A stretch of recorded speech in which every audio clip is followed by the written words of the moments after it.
അപ്പോൾ ഇലക്ട്രിക്കലിൻ്റെ പോർഷനിൽ നിന്നുള്ള ബേസിക് ആയിട്ടുള്ള കാര്യങ്ങളാണ് നമ്മൾ ഇന്നത്തെ സെഷനിൽ പഠിക്കാൻ പോകുന്നത്. ഓരോ ടോപ്പിക് ബൈ ടോപ്പിക് ആയിട്ട് നമുക്ക് ഓരോ സെഷനിൽ മുമ്പോട്ട് പറഞ്ഞു പോവാം. ആദ്യം പഠിക്കുന്നതുമായിട്ട് കുറച്ച് കണക്ഷനുള്ള കാര്യങ്ങളാണ് വരുന്ന വീഡിയോകളിൽ വരിക. അപ്പം നമ്മൾ ആദ്യം പഠിക്കുന്ന കാര്യങ്ങൾ വളരെ ബേസിക് ആയിട്ടൊന്ന് ഓർത്ത് വെച്ചിരുന്ന ഫുള്ള് ഒരു ദിവസം കൊണ്ട് പഠിച്ച് അങ്ങനല്ല, എന്നാലും ഏറ്റവും ബേസിക് ആയിട്ടുള്ള കാര്യങ്ങൾ ഓർത്ത് വെച്ചിരുന്ന മുന്നോട്ടുള്ള വീഡിയോസിൽ കണക്ഷൻ കിട്ടാനായിട്ട് വളരെ എളുപ്പമായിരിക്കും. ഓക്കെ, അപ്പോൾ നമുക്ക് ആദ്യം ഇലക്ട്രിക്കലിൻ്റെ പോർഷനിലുള്ള ഏറ്റവും ബേസിക്സിന് തുടങ്ങാം.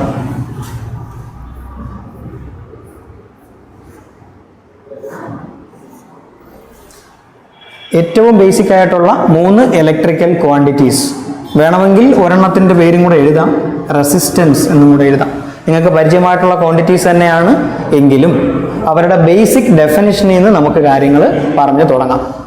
ഇലക്ട്രിക്കലിൻ്റെ പാർട്ടിൽ വരുന്ന ഏറ്റവും ബേസിക് ആയിട്ടുള്ള ക്വാണ്ടിറ്റീസ്, അവരുടെ ഡെഫിനിഷൻസ്, മെയിനായിട്ടും യൂണിറ്റ്സ് നമ്മൾ ശ്രദ്ധിക്കേണ്ട ഒരു സംഗതിയാണ്. ഏത് ഇലക്ട്രിക്കൽ പാരാമീറ്റർ പഠിക്കുമ്പോഴും അല്ലെങ്കിൽ നമ്മൾ ഈ ടോപ്പിക്കിനകത്ത് ഇനി മുന്നോട്ട് വരുന്ന ടോപ്പിക്കിനകത്തും ഏത് കാര്യം പഠിക്കുമ്പോഴും അതിൻ്റെ യൂണിറ്റും കൂടെ അറിഞ്ഞിരുന്നാൽ ചിലപ്പോൾ നമ്മളെ ഏതെങ്കിലും ക്വസ്റ്റ്യനിൽ അത് ഹെൽപ്പ് ചെയ്തെന്നിരിക്കും. PSCയുടെ പഴയ ക്വസ്റ്റ്യൻ പേപ്പറുകളിൽ യൂണിറ്റിനെ ബേസ് ചെയ്ത് ഉള്ള ക്വസ്റ്റ്യൻസ് കൂടുതലാണ്. ഓപ്പറേറ്റർ ലെവലിൽ ചോദിച്ചിരിക്കുന്നതിൽ യൂണിറ്റ് ബേസ് ചെയ്തുള്ള ക്വസ്റ്റ്യൻസ് കൂടുതലാണ്. വളരെ ബേസിക് ആയിട്ടുള്ള യൂണിറ്റുകളല്ല, കുറച്ചും കൂടെ മുമ്പോട്ട് പോകുമ്പോൾ ഉള്ള യൂണിറ്റുകൾ. V എന്ന് പറയുന്നത് വോൾട്ടേജിനെ സൂചിപ്പിക്കുന്ന കാര്യമാണെന്ന് നിങ്ങൾക്കറിയാം. V എന്ന് പറയുന്നത് വോൾട്ടേജിനെ സൂചിപ്പിക്കുന്ന കാര്യമാണ്, അല്ലെങ്കിൽ വോൾട്ടേജിനെ സൂചിപ്പിക്കുന്ന സിമ്പലാണ് V എന്ന് പറയുന്നത്. I എന്ന് പറയുന്നത് കറണ്ടിനെ സൂചിപ്പിക്കുന്ന സിമ്പലാണ്. വോൾട്ടേജ്, കറണ്ട്, പിന്നെ ആ കറണ്ടിനോടുള്ള എതിർപ്പ്, റെസിസ്റ്റൻസ്. ഈ 3 കാര്യങ്ങളെ പറ്റി ബേസിക് ആയിട്ടും പഠിക്കാം. ഓംസ് ലോ പോലത്തെ കാര്യങ്ങൾ നിങ്ങൾക്ക് അറിയായിരിക്കും, എങ്കിലും നമുക്ക് ആ ബേസിക്സിൽ തന്നെ പറഞ്ഞു തുടങ്ങാം. വോൾട്ടേജ് എന്ന് പറയുന്ന ക്വാണ്ടിറ്റിക്ക്, വോൾട്ടേജ് എന്ന് പറഞ്ഞ് നമ്മൾ വിളിക്കുന്ന ആ പുള്ളിക്കാരന് വോൾട്ടേജ് എന്നുള്ളത് കൂടാതെ 1-2 പേരുകളും കൂടെ ഉണ്ട്. ഒരു ക്വാണ്ടിറ്റിക്ക് ഒന്നിൽ കൂടുതൽ പേരുകൾ ഉണ്ടെങ്കിൽ നിർബന്ധമായും നമ്മൾ അത് അറിഞ്ഞിരിക്കണം. അങ്ങനെ അറിഞ്ഞിരുന്നാൽ മാത്രമേ ക്വസ്റ്റ്യൻസിനകത്ത് എന്തെങ്കിലും, അഥവാ ഒരു ക്വസ്റ്റ്യനിൽ പേര് മാറ്റിയാണ് ചോദിച്ചിരിക്കുന്നതെങ്കിലും നമുക്കത് മനസ്സിലാവത്തുള്ളൂ. അതുകൊണ്ട് ഒരേ ക്വാണ്ടിറ്റിക്ക് ഒന്നിൽ കൂടുതൽ പേരുകൾ ഉണ്ടെങ്കിൽ നിർബന്ധമായിട്ടും നമ്മളത് അറിഞ്ഞിരിക്കണം. വോൾട്ടേജ് എന്ന് പറയുന്നതിന് യൂണിറ്റ് വോൾട്ട് ആണെന്ന് നിങ്ങൾക്കറിയാം. ക്യാപിറ്റൽ V വെച്ചിട്ടായിരിക്കും നമ്മൾ വോൾട്ടിനെ ഡിനോട്ട് ചെയ്യുക. വോൾട്ട് എന്ന് പറയുന്നതിന് നമ്മൾ ഡിനോട്ട് ചെയ്യുന്ന സിമ്പലാണ് ക്യാപിറ്റൽ V. വോൾട്ടേജ് ആണ് ക്വാണ്ടിറ്റി. വോൾട്ടേജിന്റെ മറ്റ് പേരുകൾ EMF,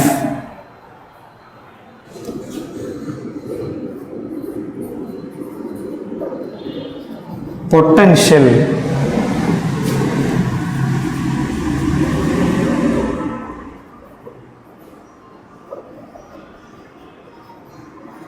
potential difference,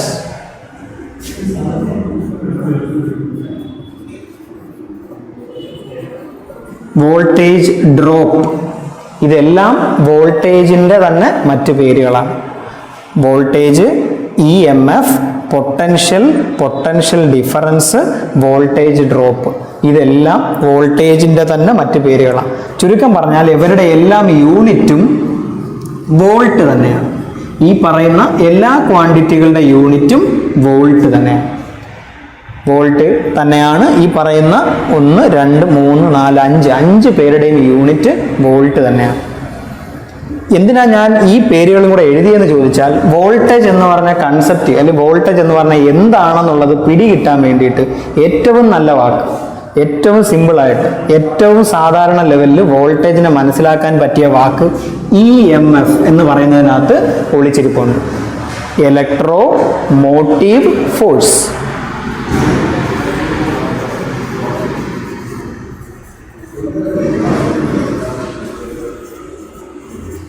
electro motive force എന്നുള്ളതിൻ്റെ ചുരുക്കപ്പേരാണ് EMF.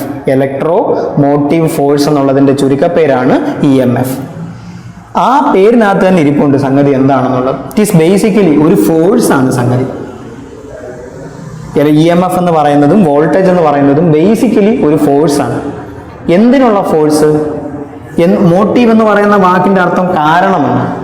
ഇലക്ട്രോ ഒരു 2 അക്ഷരം കൂടി ഇട്ടാതെ ഇലക്ട്രോൺസ് ആയി. ഇലക്ട്രോൺസ് മൂവ് ചെയ്യാൻ കാരണക്കാരനാകുന്ന ഫോഴ്സ്. ഇലക്ട്രോൺസിൻ്റെ അടുത്ത് ഇവിടുന്ന് ഒരു സ്ഥലത്തോട്ട് പോകണം, എ എന്ന് പറഞ്ഞ പോയിന്റിൽ നിന്ന് ബി എന്ന് പറഞ്ഞ പോയിന്റിലോട്ട് പോകണം, ഇവിടുന്ന് അങ്ങോട്ട് പോകണം, അല്ലെങ്കിൽ അവിടുന്ന് ഇങ്ങോട്ട് തിരിച്ചു വരണം. അങ്ങനെ ഇലക്ട്രോൺസിനെ തള്ളിവിടുന്ന ആ ഫോഴ്സിൻ്റെ പേരാണ് വോൾട്ടേജ്. വോൾട്ടേജ് കാരണമാണ് ഇലക്ട്രോൺസ് ഫ്ലോ ചെയ്യുന്നത്. വോൾട്ടേജ് കാരണമാണ് ഇലക്ട്രോൺസിൻ്റെ ഫ്ലോ ഉണ്ടാവുന്നത്. ഇലക്ട്രോൺസിൻ്റെ ഫ്ലോയ്ക്ക് കാരണക്കാരനാകുന്ന ഫോഴ്സ് ആരാണോ അയാളെയാണ് നമ്മൾ വോൾട്ടേജ് എന്ന് വിളിക്കുക. അതേ വാക്ക് തന്നെയാണ്, ആ കാര്യം തന്നെയാണ് EMF എന്ന് പറയുന്നതിലും എഴുതിയേക്കുന്നത്. ഇലക്ട്രോ മോട്ടീവ് ഫോഴ്സ് എന്ന് പറയും. Electro motive force. ഓക്കെ ആണേ. അപ്പോൾ ഒരേ ക്വാണ്ടിറ്റിയുടെ 5 വ്യത്യസ്ത പേരുകളാണ് നമ്മൾ എഴുതി വെച്ചിരിക്കുന്നത്. ഇലക്ട്രോ മോട്ടീവ് ഫോഴ്സ് എന്ന് പറയുന്നത് ഇതിനകം നിങ്ങൾക്ക് ക്ലിയർ ആയി കാണും. ഇലക്ട്രോൺസിന്റെ മൂവ്മെന്റിന് കാരണക്കാരനാകുന്ന ഫോഴ്സ് ആരാണോ അതാണ് EMF അല്ലെങ്കിൽ ഇലക്ട്രോ മോട്ടീവ് ഫോഴ്സ്. ഓക്കെ. അപ്പൊ കറണ്ട് എന്താണ്? നമ്മൾ എപ്പോഴും പറഞ്ഞു കേട്ടിട്ടുള്ള വാക്ക് ഫ്ലോ ഓഫ് ഇലക്ട്രോൺസ് ആണ് കറണ്ട്. അത് തന്നെയാണ് flow of electrons. Flow of electrons. ഇലക്ട്രോൺസിൻ്റെ ഫ്ലോയിനെയാണ് നമ്മൾ കറണ്ട് എന്ന് വിളിക്കുക.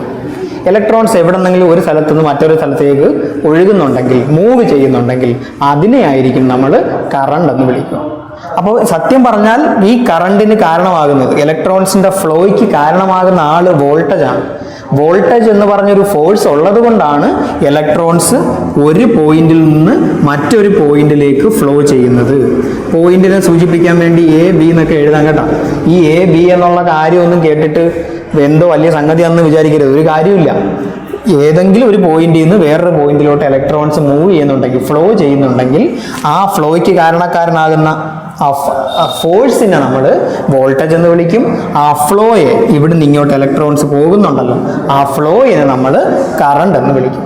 പക്ഷേ ബേസിക്കലി ഫ്ലോ ഓഫ് ഇലക്ട്രോൺസ് ആണ് കറണ്ട് എന്ന് പറയുന്ന ഡെഫിനിഷൻ കൊണ്ട് PSC ഓപ്പറേറ്റർ പോലത്തെ ഒരു പരീക്ഷയ്ക്ക് ഫ്ലോ ഓഫ് ഇലക്ട്രോൺസ് ആണ് കറണ്ട് എന്ന് പറയുന്നത് കൊണ്ട് പ്രത്യേകിച്ച് ഉപകാരമില്ല.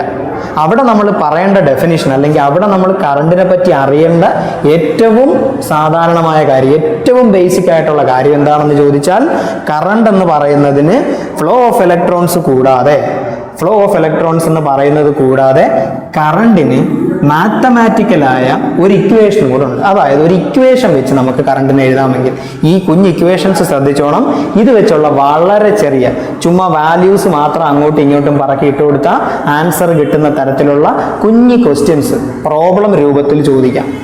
ഇനി പ്രോബ്ലം രൂപത്തിൽ ക്വസ്റ്റ്യൻ ചോദിക്കുന്നതിൻ്റെ ഒരു ഗുണം എന്തോന്ന് വെച്ചാൽ, എല്ലാവരും ഒന്ന് ചാടിക്കയറി. പ്രോബ്ലം കാണുമ്പോൾ തന്നെ പലർക്കും ഒരു മടിയുണ്ട്, പ്രോബ്ലമാണ് അറ്റൻഡ് ചെയ്യാൻ.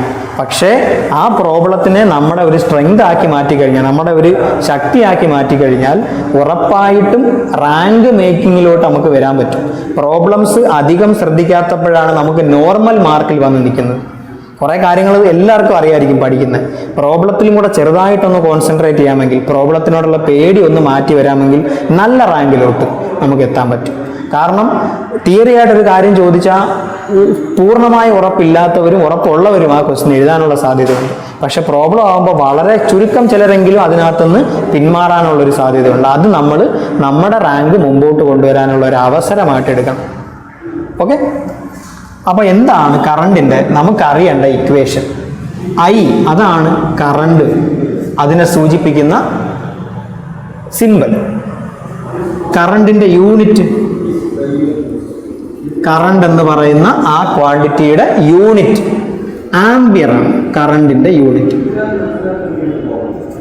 ബേസിക്സ് എന്ന് പറയുന്നത് നിങ്ങൾക്ക് അറിയാമായിരിക്കും. കുറച്ച് പേർക്ക് അത് ഓർമ്മ നിൽക്കുന്നില്ലായിരിക്കും. അവർക്ക് വേണ്ടിയിട്ടാണ് ഞാൻ വീണ്ടും അത് പറയുന്നത്. അപ്പോൾ കറണ്ടിൻ്റെ യൂണിറ്റ് ആംബിയർ ആണ്. ആംബിയർ. അപ്പോൾ എന്താണ് ഒരു ആംബിയർ എന്നുള്ളത് പറഞ്ഞുകൊണ്ട് നമുക്ക് കറണ്ടിൻ്റെ ഇക്വേഷൻ അങ്ങ് പഠിക്കാം. Current is equal to, I is equal to Q/T. അപ്പോൾ സാറ് Q എന്ന് പറഞ്ഞ സംഗതിനെ പറ്റി ഇവിടെ ഒന്നും പറഞ്ഞില്ലല്ലോ. വോൾട്ടേജ് എന്നും കറണ്ട് എന്നും ഒക്കെ പറഞ്ഞിട്ട് സാർ ഇപ്പൊ Q എന്ന് പറയുന്നല്ലോ. വേണ്ട, Q എന്ന് പറയണ്ട. Charge by time. നമ്മൾ നേരത്തെ പറഞ്ഞല്ലോ, എ എന്ന് പറഞ്ഞ പോയിന്റിൽ നിന്ന് ബി എന്ന് പറഞ്ഞ പോയിന്റിലോട്ട് ഇലക്ട്രോൺസ് ഫ്ലോ ചെയ്യുന്നതിനെയാണ് നമ്മൾ കറണ്ട് എന്ന് വിളിക്കുക.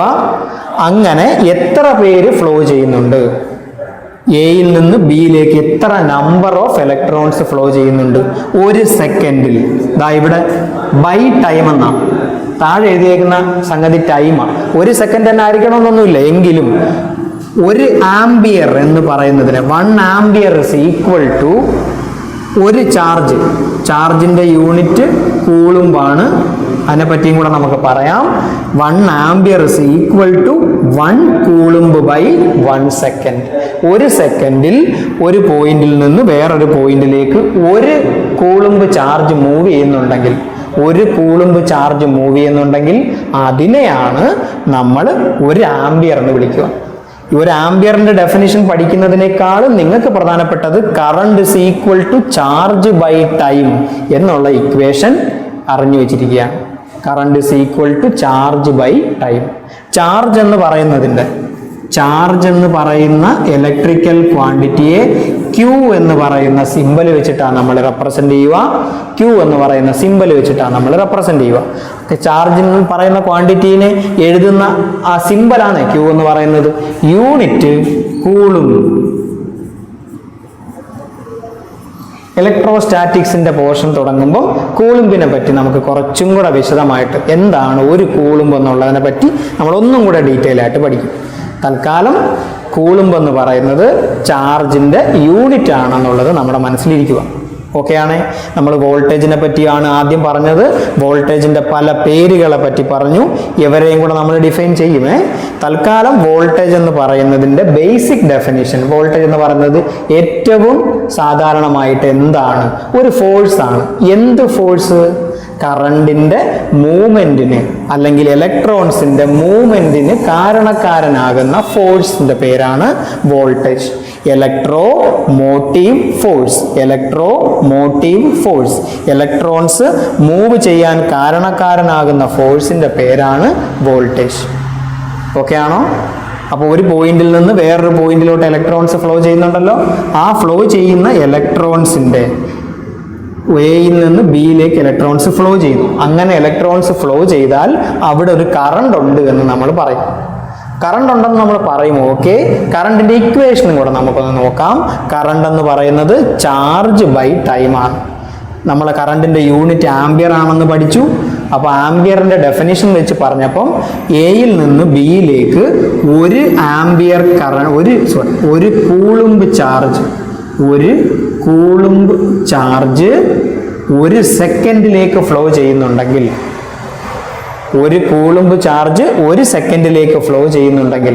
അല്ലെങ്കിൽ ഒരു സെക്കൻഡിൽ ഒരു കൂളുംബ് ചാർജാണ് ഫ്ലോ ചെയ്യുന്നതെങ്കിൽ അതിനെയാണ് നമ്മൾ ഒരു ആംബിയർ എന്ന് വിളിക്കുക. അങ്ങനെയാണെങ്കിൽ ഒരു സെക്കൻഡിൽ 10 കൂളുംബാണ് ഫ്ലോ ചെയ്യുന്നതെങ്കിലോ? Charge by time. ചാർജിന്റെ വാല്യൂ എത്ര? 10. ടൈം ഒരു സെക്കൻഡ്. ആ ഇക്വേഷനകത്ത് ഈ വാല്യൂ പറക്കി ഇട്ട് കൊടുത്ത ഒരു പ്രോബ്ലത്തിന്റെ ആൻസർ ആയിരിക്കും ചിലപ്പോൾ 10 കൂളുംബ് ചാർജ്. 10 ബൈ സമയം ഒരു സെക്കൻഡ് 10/1 10 ആംബിയർ. 10 ആംബിയർ എന്ന് പറയുന്നത് എയിൽ നിന്ന് ബിയിലേക്ക് ഒരു സെക്കൻഡിൽ 10 കൂളുംബ് ചാർജ് ഫ്ലോ ചെയ്യുന്നുണ്ടെങ്കിൽ അതിനെയാണ് നമ്മൾ 10 ആംബിയർ കറണ്ട് എന്ന് വിളിക്കുക. 10 ആംബിയർ കറണ്ട് എന്ന് ഡിഫൈൻ ചെയ്യുന്നത് അതിനെയാണ്. വോൾട്ടേജിനെ പറ്റി നമ്മൾ പറഞ്ഞു, കറണ്ടിനെ പറ്റി നമ്മൾ പറഞ്ഞു. ഈ വോൾട്ടേജ് കാരണം ഇവിടെ നിന്ന് ഇങ്ങോട്ടൊരു കറണ്ട് ഫ്ലോ ഉണ്ടാവും. കറണ്ട് എപ്പോഴും വളരെ എളുപ്പത്തിൽ കടന്നു പോകത്തൊന്നുമില്ല. ആ എതിർപ്പിനെ, കറണ്ട് കടന്നു പോകാനുള്ള എതിർപ്പിനെ വിളിക്കുന്ന പേരാണ്. എയിൽ നിന്ന് ബിയിലേക്ക് കറണ്ട് ഫ്ലോ ചെയ്യുമ്പം അവിടെ കറണ്ടിനെ എതിർക്കാനായിട്ട് ആരെങ്കിലും ഉണ്ടെങ്കിൽ അയാളെ വിളിക്കുന്ന പേരാണ് റെസിസ്റ്റൻസ്. ഇതാണ് റെസിസ്റ്റൻസിന്റെ സിമ്പല്. റെസിസ്റ്റൻസിനെ നമ്മൾ ക്യാപിറ്റൽ R വെച്ചാണ് ഡിനോട്ട് ചെയ്യുക. റെസിസ്റ്റൻസിന്റെ യൂണിറ്റ് നിങ്ങൾക്കെല്ലാം അറിയാമായിരിക്കും, ഓം. ഇങ്ങനെയാണ് നമ്മൾ ഡിനോട്ട് ചെയ്യുന്നത്, OHM. ഓം ആണ് റെസിസ്റ്റൻസിന്റെ unit.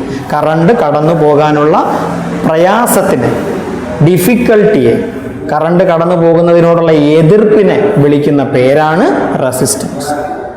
Opposition to flow of current നമ്മൾ ഡിഫൈൻ ചെയ്യും. Opposition to flow of current, എതിർപ്പ്, കറണ്ട് കടന്നു പോകാൻ സമ്മതിക്കാതിരിക്കൽ. ഇയാൾ വിചാരിച്ചുകൊണ്ട് കറണ്ടിനെ കടന്നു പോകാതിരിക്കത്തൊന്നുമില്ല, ആ കറണ്ട് ഇയാളെ എതിർത്തുകൊണ്ട് കടന്നു പോവുക തന്നെ ചെയ്യും. പക്ഷെ ആ ഒരു എതിർപ്പുണ്ടാവും. ആ എതിർപ്പിന് വളരെ ഈസി ആയിട്ട് കറണ്ടിന് കടന്നു പോകാൻ പറ്റത്തില്ല. ആ എതിർപ്പിനെ വിളിക്കുന്ന പേരാണ് റെസിസ്റ്റൻസ്. ഓക്കെ ആണല്ലോ. അപ്പോൾ ഈ 3 ക്വാണ്ടിറ്റീസ്, വോൾട്ടേജ്, കറണ്ട്, റെസിസ്റ്റൻസ്, അത് കൂടാതെ ഒരു കാര്യം കൂടെ ഞാൻ ബോർഡിൽ എഴുതിയിട്ടുണ്ട്. ഈ 3 ബേസിക് ക്വാണ്ടിറ്റീസ് കൂടാതെ ഒരാളെയും കൂടെ ബോർഡിൽ ഡിനോട്ട് ചെയ്തിട്ടുണ്ട്. ക്യാപിറ്റൽ പി എന്നാണ് ഞാൻ അയാളെ വിശേഷിപ്പിച്ചിരിക്കുന്നത്, അല്ലെങ്കിൽ പി എന്ന് പറഞ്ഞ സിമ്പലാണ് ഞാൻ അവിടെ കാണിച്ചേക്കുന്നത്. പി ആരാണെന്നുള്ളതും കൂടെ നമുക്കൊന്ന് നോക്കാം. ക്യാപിറ്റൽ പി ആരാണെന്നുള്ളതും കൂടെ നമുക്കൊന്ന് നോക്കാം. പവറിനെ ഡിനോട്ട് ചെയ്യുന്ന സിമ്പലാണ് ക്യാപിറ്റൽ പി. പവർ, ഇലക്ട്രിക്കൽ പവറാണ്. മെക്കാനിക്കൽ ആയിട്ടും പവർ ഉണ്ട്. ഇലക്ട്രിക്കൽ പവറിന്റെ കാര്യമാണ് നമ്മൾ ഇവിടെ ഡിസ്കസ് ചെയ്യുക. ഇലക്ട്രിക്കൽ പവറിന്റെ യൂണിറ്റ് വാട്ടാണ്.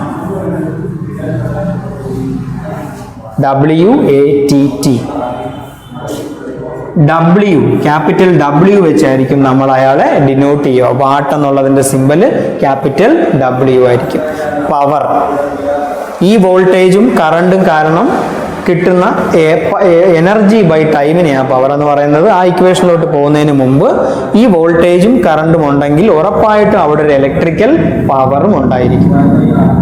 ഓക്കെ, പവർ എന്ന് പറയുന്നതിന് വോൾട്ടേജും കറണ്ടും വെച്ചിട്ട് ഒരു എക്സ്പ്രഷനും ഉണ്ട്. വോൾട്ടേജോ കറണ്ടോ പവറോ റെസിസ്റ്റൻസോ, ഇവർ 3 പേരുടെയും വാല്യൂ അനുസരിച്ച് ഇവരിൽ ആരെയാണോ തന്നിരിക്കുന്നത് അതനുസരിച്ച് പവറിന് ഇക്വേഷൻസും വേരി ചെയ്യാം. പക്ഷെ അങ്ങനെ എഴുതുന്നതിന് മുമ്പ് വോൾട്ടേജിനെയും കറണ്ടിനെയും തമ്മിൽ കണക്ട് ചെയ്യുന്ന ഈ ഇക്വേഷൻ ഒരുപാട് വട്ടം കണ്ടിട്ടുള്ള ഇക്വേഷനാണ്, നിങ്ങൾ ബേസിക് ആയിട്ട് പഠിച്ചിട്ടുള്ള ഇക്വേഷനാണ്. ഈ പറയുന്ന മാത്തമാറ്റിക്കൽ ഇക്വേഷൻ, ഈ പറയുന്ന ഇക്വേഷൻ ഓംസ് ലോ എന്ന് പറയുന്ന ലോയുടെ, അതുകൊണ്ടാണ് ഞാൻ ഓംസ് ലോ ആദ്യമേ പറഞ്ഞു തരാത്തത്. ഓംസ് ലോ എന്ന് പറഞ്ഞ ലോയുടെ ഇക്വേഷൻ ആയിരുന്നു.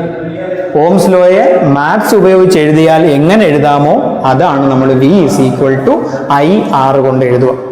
ഓക്കെ ആണോ? ഓംസ് പറഞ്ഞ കാര്യം ഇതാണ്. വോൾട്ടേജ് എന്ന് പറയുന്നത് കറണ്ടിന് ഡയറക്ട്ലി പ്രപ്പോർഷണലാ. ഡയറക്ട്ലി പ്രപ്പോർഷണൽ എന്ന് പറഞ്ഞ വാക്കൊക്കെ കേൾക്കുമ്പോൾ നമുക്ക് എന്തോ വലിയ സംഗതിയായിട്ട് തോന്നും. ഒരു കാര്യവുമില്ല. വോൾട്ടേജ് കൂടുകയാണെങ്കിൽ കറണ്ടും കൂടും എന്നേ ഓംസ് പറഞ്ഞിട്ടുള്ളൂ. ഡയറക്ട്ലി പ്രപ്പോർഷണൽ എന്ന് പറഞ്ഞ വാക്കിന്റെ അർത്ഥം അതാ. ഒരു ക്വാണ്ടിറ്റി കൂടുവാണെങ്കിൽ ഇയാളും കൂടും. ഇയാളെ കൂടുന്നതിന് ആനുപാതികമായിട്ട് കറസ്പോണ്ടിങ് ആയിട്ട് ഇയാളും കൂടെ കൂടും. വോൾട്ടേജ് കുറയുവാണെങ്കിൽ കറണ്ടും കുറയും. വോൾട്ടേജ് വലിയ രീതിയിൽ കൂടുവാണെങ്കിൽ കറണ്ടും വലിയ രീതിയിൽ കൂടും.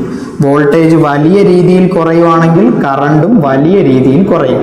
ഇങ്ങനെ ഒരു ബന്ധം ഇവർ തമ്മിലുണ്ട് എന്ന് മാത്രമേ ഓംസ് പറഞ്ഞിട്ടുള്ളൂ.